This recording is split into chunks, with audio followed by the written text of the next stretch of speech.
ሰላም ሰላም እንዴት ናችሁ? እንኳን ወደ ገኒ ሚዲያ በሰላም መጣችሁ። ስለመጣችሁ ደስ ብሎኛል። ያው እንግዲህ ከመጣችሁ ይሄ ቤት የሆነ ነገር ይፈልጋል። ላይክ እና ሰብስክራይብ እንድታረጉልኝ ይፈልጋለሁ። ምክንያቱም እኔን ያበረታታኛል፣ ያጀግነኛል፣ ለወደፊቱ እንድሰራ ያደርገኛልና እሱም ማድረግ እንዳይረሳ ከመጣችሁ አይቀር እግረ መንገዳችሁን ዛሬ ደግሞ ለእናንተ ይሆናል ብዬ ማስበውን ዘና ፈታ የምትሉበትን ቪዲዮዎች መረጥ አርጌ ይዤ መጥቻለሁ። ከኔ ጋር ሁኑ፣ ተከታተሉኝ።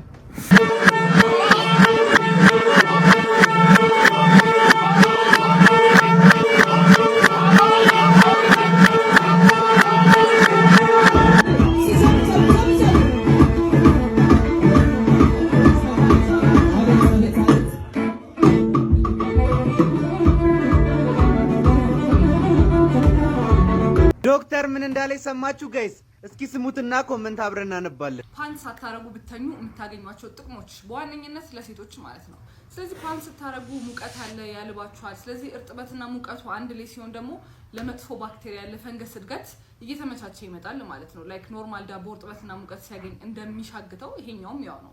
ዶክተርዬ በረሮና ሸረሪት ቢገባበት ሁኔታው ለኔ ተመቸ። ኧረ ተይ ዶክተር፣ በፊት እኔ ያለ ፓንት ነበር ምተኛው። አይጥ ገብታበት ባሌን ያወጣ በክርስቶስ ንፋስ ገብቶ የተዋረድኩት እኔ ኢር ነው የሚለው። ፈስ በፈስ ያደርጋል። ለዚህ ነው አንዳንዴ ያመዱ ቡን የሚለው።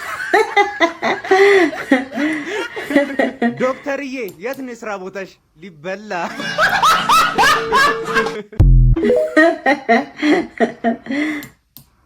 እኔ አንዳንዴ ዶክተሮቹ ራሳቸው ይገርሙኛል። ሌላ ብዙ የሚወራ ነገር እያለ ስለዚህ ነገር መታ ታወራለች። እውነታቸውን ነው። ተድሮ ጀምሮ ፓንት እየተደረገ ነው እንግዲህ የምናድረው። ምን የተፈጠረ ነገር አለ? ገራሚዎች ናቸው። ግን ሌላ ነገር ብሰራ ይሻላታል ከዚህ። ወደ ቀጣይ ቪዲዮ እንሂድ። አንዳንድ ሰዎች አሁንም መንግስቱ ኃይለማርያም የሚፈሩ ሰዎች አሉ። ምንም አይሰራ ግድ የለም አሁን ምንም አያመጣም። በቃ አለቀ። መግለጫ ቢያወጣ ሰዓት እላፊ ቢያውጅ ማንም አይሰማም። በቃ አለቀ። አይገርማችሁ? የሚያልፍ ይመስላል ያፈሳ። እኔ ታላቅ ወንድሜ ቀሚስ ለብሶ ካልሲውን ኪስ ውስጥ ከቶ ነጠላ ዘቅዝቀውለት ሰዎች ምናምን እንትን አስደርጎታል። መንግስቱ አለፈ። የማያልፍ የለም። ኢህአዴግዬም አለ።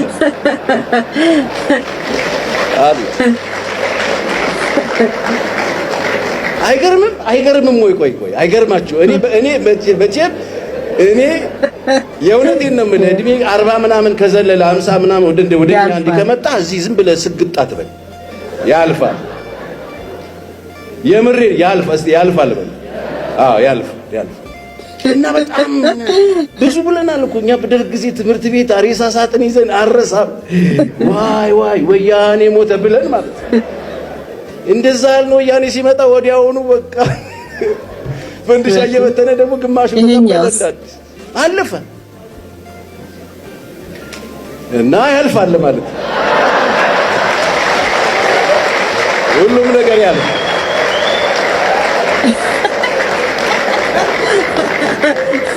እና ያልፋል። ምን ማለት ነው?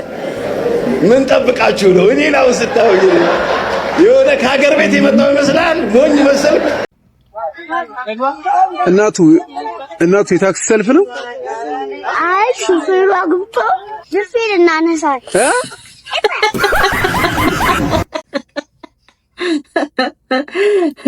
እውነቷን ነው።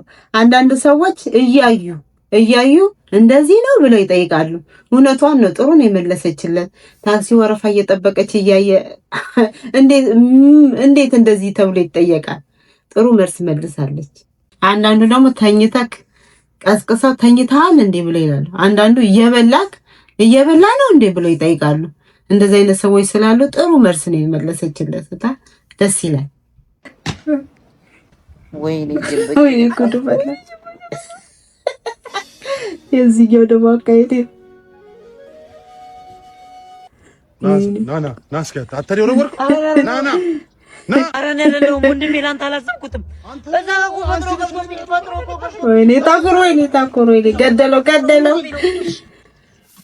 አቅምን አውቆ የሚባለው እኮ ለዚህ ነው። ያን የሚያክል ኩሩሩ አጭር፣ ይሄን የሚያክል ግንዲላ እንዴት ይመታል? ከማጠሩ መወጠሩ ማለት ለዚህ አይደለም። እኔ እንደውም ልሸልማችሁ ነው የመጣሁት። ኧረ እና ምንድነው ፍቅረኛ በጥፊ ከመታት ይሄንን 1000 ብር እሸልመዋለሁ። ሂጂ። ይሄ መቀለል አለ እንዴ? ምታይ፣ ችግር የለውም ምታይ። ፍቅር ምንድነው? እናንተ ተኛጋሉ፣ ችግር የለውም ምታይ። 1000 ብር እኮ ነው፣ ችግር የለውም ምታይ። ሂጂ። ምን አስመሳይ ነሽ አንቺ? እኔ እርሚነኛ አንቺ ለ1000 ብር ብያንቺ ልመጣሽ? ሂጂ። ምን አይነት ሰው ናት? እኔ ነኝ አንቺ ለ1000 ብር ብያንቺ ልመጣሽ? እኔ ፍቅር እኮ ልፈትን ብዬ ነበር። ለገንዘብ ልትመታኛላት መታኝም ብዬ ነበር። እንዴ እኔ ነኝ አንቺ ለ1000 ብር ብዬ አንቺን ልመታሽ? ተቀበለው።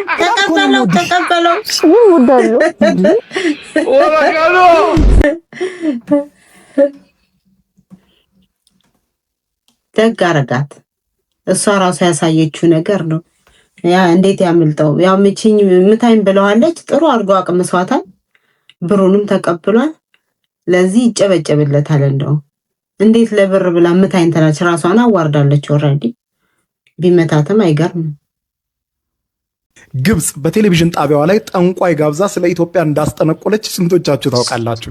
ይሄንን የማይታመን ነገር ልንገራችሁ። በ2023 ከ2 ዓመት በፊት ነበር ኤምቢሲ ማሳር የተሰኘው የግብጽ ቴሌቪዥን ጣቢያ ይህችን ካርታዎችን እየደረደረች ስለ ወደፊቱ አውቃለሁ የምትልን ሴት በሚዲያ ላይ ጋብዞ ስለ ኢትዮጵያና ስለ ህዳሴ ግድብ ወደፊት ምን ሊሆን እንደሚችል ያስጠነቆላት። እሷም ታየኝ ያለችውን ካርታ እየደረደረች ትናገር ነበር። የመጀመሪያው ጥያቄ የቀረበላት ህዳሴ ግድቡ ለግብጽ አደጋ ነው ወይ የሚል ነበር። እሷም ካርታዎችን ከደረደረች በኋላ የኢትዮጵያ ግድብ በግብጽ ላይ የሚደቅነው ምንም ነገር አይታየኝም፣ ከዛ ይልቅ ሚዲያዎቹ በጣም አደገኛ ናቸው፣ ያልሆነ ነገር ሲያሰራጩ ይታየኛል ትላለች። ጋዜጠኛው የሚቀጥልና ታዲያ ኢትዮጵያና ግብጽ ወደፊት ይዋጋሉ ወይ በማለት ሲጠይቃት እሷም ካርታዎቹን ደርድራ የሚታየኝ ውጊያ ሳይሆን አንዳች የሆነ ነገር ይታየኛል በሁለቱ ሀገራት መካከል አለች። ያ ከባድ ነገር ምን እንደሆነ ግን አልገለጸችም። እንግዲህ ያ የታያት ነገር ምናልባት የህዳሴ ግድቡ መመረቅ ይሆን? አያስገርምም ትላላችሁ? አይገርማችሁ? ሰው በሰው ውሃ ይሄን ያህል እስከ ጠንቋይ እስከ መጥራት ድረስ ያውም ሚዲያ ላይ የቴሌቪዥን ጣቢያ ላይ እስከ መጥራት ከደረሰ ይሄ ውሃ የነሱ ቢሆንና እኛም ተጠቃሚ ብንሆን ኖሮ ገና ድሮ ያቆሙታል ብላችሁ አትገምቱ? በጣም ይገርማሉ። የራሳቸው ውሃ ቢሆንማ ገና ድሮ አድርቀውን ምንም በቃ እንዳንኖር ውሃ የሚባል ነገር እንዳናገኝ ያደርጉናል ብዬ ገምታለሁ። እስከ ጠንቋይ እንዴት ለሰው ውሃ ጠንቋይ ይጠራል? እሺ ክብራትና ክብራን መልእክቴን አስተላልፌ እወርዳለሁ። እንደምን ዋላችሁ? መልእክቴን አስተላልፌ እወርዳለሁ። በአሁኑ ሰዓት እዚህ ካኪ ውስጥ የምትመለከቱት ትኩስ ለውዝ ነው። ሌላ ምንም አይደለም። አዎ ትኩስ ለውዝ ነው። ለውዟል። ለእናንተም ለራሴም ስል ተገኝቻለሁ። ይኸው ትኩስ ለውዝ ይዤ መጥቻለሁ እያልኩኝ ነው። አዎ ለመለወጥ ብዬ ለውዝ ጀምሬያለሁ። እናንተም ስትገዙኝ እኔ በረታለሁ እያልኩ ነው። ዛሬ በምርቃቴ ቀን ደንበኞቼ እንዳያጡኝ በማለት ለውዜንም ይዤ ከተፍ ብያለሁ። ያም ቢተባበር ለውዙ አልቆ ነበረ። ቢማማር ቢረዳዳ ሁሉም በአንድነት ቢፋቀር ቢረዳዳ። እዚህ ላይ አድርገኝ አባት አመሰግናለሁ። አዬ ወዳጄ ይኸው ዝቅ ብለናል። ዝቅ ብል ሁለት አንተ 20 ብር ነው ሁለት ትወስዳለህ። አባቴ አንድ ይወስዳሉ። አይ አመሰግናለሁ። ይመቻችሁ። አዬ እመጣለሁ። እኔ እናት እመጣለሁ። ቴንኪዩ በጣም አመሰግናለሁ። ይመቻችሁ። እንዳታጡኝ በማለት ዛሬም በምርቃቴ ቀን ከተፍ ብያለሁ። አድርገው እዚህ ላይ አመሰግናለሁ። አዬ እኔ ድፍረቱን ሳላደንቅለት አላልፍም። ምክንያቱም ህዝብ በተሰበሰበበት ቦታ ባቡር ውስጥ ገብቶ ይሄን ያህል ማውራት ለእኔ ይከብደኛል። ሁለተኛ የሆነ ሰው ስለተመረቀ ብቻ የኦፊስ ስራ መጠበቅ አለበት ብዬ አላምንም። ብዙ ሰዎች አሉ በትንሽ ስራ ተነስተው ትልቅ ቦታ የደረሱ። አሁን ለምሳሌ የቶቶት ባለቤት ከሊስትሮ ተነስቶ ነው እዛ ቦታ ላይ የደረሰው። ሁለተኛ ብር ሲሰበስብ ልመና አስመሰለው። ትንሽ ይከብዳል፣ ግን ጥሩ ነው። እስኪ ተማሪዎች ዛሬ ደግሞ የምልክት የመንጃ ፍቃድ ጥያቄዎችን እጠይቃችኋለሁ። እስኪ አበበ የምን ምልክት ናት? ቺማጋሽ ስቶፕ ማለት አለች ቁም ማለት ነው።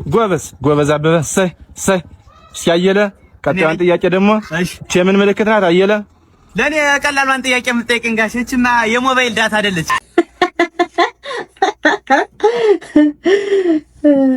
እውነት ነው ያስብላል። ምክንያቱም በብዛት በገንዘብ ስለሆነ የሚያወጡት ብዙ ምልክቶችን ያውቃሉ ብዬ አልገምትም። ሁሉንም አይደለም የተወሰኑትን ነው። ያው እዚህ ላይ ማምጣታቸው ደግሞ አትሊስት በገንዘብ ቢያወጡ ነገሮችን ቢያውቋቸው ጥሩ ነው ብዬ አምናለሁ። እንደኔ ማለት ነው እንደኔ። ኧረ እባክህ እኔም በልጣኝ። ኧረ እባክህ ያንተ አልበም እኔም በልጦት 50 ዓመት አትበልጠውም። ኢትዮጵያ የኔ ዘፈን እሳቱ ሰዓትን ማለት ምን እንደማወራ ይታወቃል። አይ አሁን እኔ የሰራው ዘፈን የኢትዮጵያ የሙዚቃ ንጉስ ኤልያስ መልካ የሰራው አልበም እሳቱ ሰዓትን የሚበልጥ ካለ በፈለቅ ዛሬ አይደል የዛሬ 10 ዓመትም ሸልም እኔን የሚበልጥ የለም። ከሁሉም አልበሞች ነው እየወራን ያለ ነው ወይ? ይኸውልህ ነገርኩህ እኮ አሁን ከፈለክ አድርገህ አምጣ። በፈለከው ሚዛን መስፈርት፣ በግጥም፣ በዜማ፣ በድምጽ፣ ባዘፋፈን፣ በእያንዳንዱ የሙዚቃ ኤሌመንት ኢቭን በግርማ ሞገስ ጭምር ማለት ነው አምጣ። ወንድ ኮንክ አምጣ። ከቴዲ አፍሮ ጋር እናወዳድረው። ቴዲ አፍሮ አይነካም። ምን እሱ ነው እቺ ነው ያደግኩት። ቴዲ አፍሮ ንጉስ ነው። ምን አስኬደ እሱ ጋር? ቴዲም እኮ የኔ አልበም ላይ ተሳታፊ ነው። ቴዲ አፍሮ ንጉስ ነው አይደለም?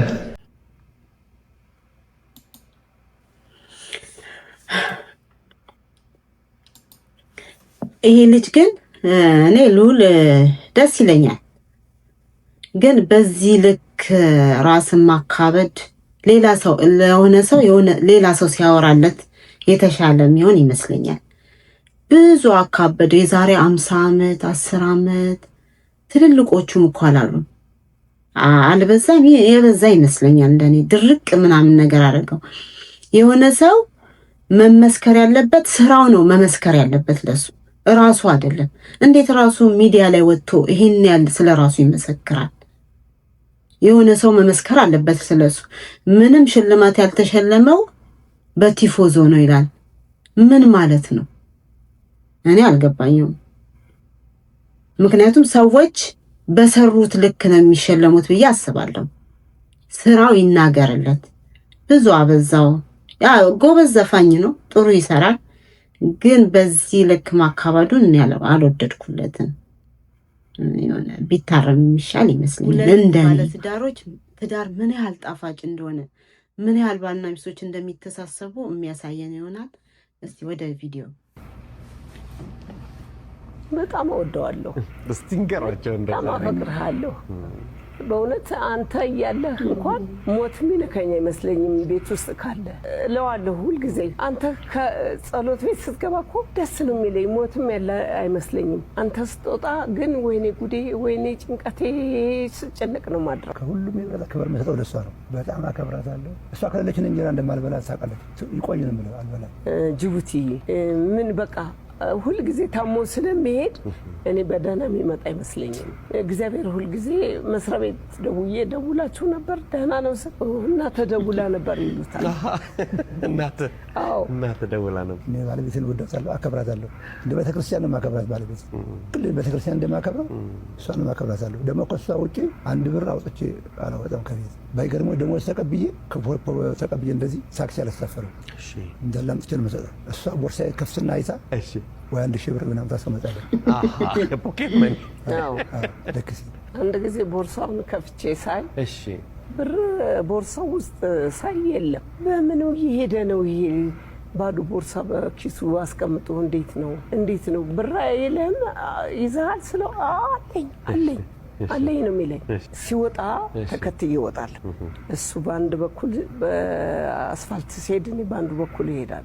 በእግሩ አለኝ ብሎ ለእኔ እስጢፋኖስ ቢሮ ሰንሻይን እስጢፋኖስ ይገባል። ምንም ብር ላለመጠየቅ እኔ 1000 ብር ወይ 500 ብር ኪሱ ሳረግለት የኔ ቢጤ ካገኘ አይገርማችሁ? በጣም ይገርማል። እነዚህ የፍቅር ተምሳሌቶች ናቸው። አሁን ላለው ጀነሬሽን ጥሩ ነገር ያስተላለፉ ይመስለኛል፣ እንደኔ ማለት ነው። ምን ያህል ጣፋጭ እንደሆነ ያው መተሳሰብ፣ መፈቃቀር ካለ እንደዚህ የማንሆንበት ምንም ምክንያት የለም። እንደዛ ስል ግን ትዳር ውስጥ ያው ግጭት፣ ጭቅጭቅ ይኖራል፣ አለመስማማት ይኖራል። በመነጋገር አንዱን በመቻቻል ማሳለፍ ይቻላል። ዝም ብሎ ቀጥታ ወደ ፍቺ መሄድ አግባብ ነው ብዬ አላምንም፣ እንደኔ ማለት ነው። ኦኬ ጋይስ የዛሬ ቪዲዮ ይሄን ይመስላል። ቪዲዮውን አይታችሁ ከጨረሳችሁ በኋላ ላይክ እና ሰብስክራይብ ማድረግ እንዳይረሳ። በቀጣይ ቪዲዮ እስክንገናኝ ድረስ ባይ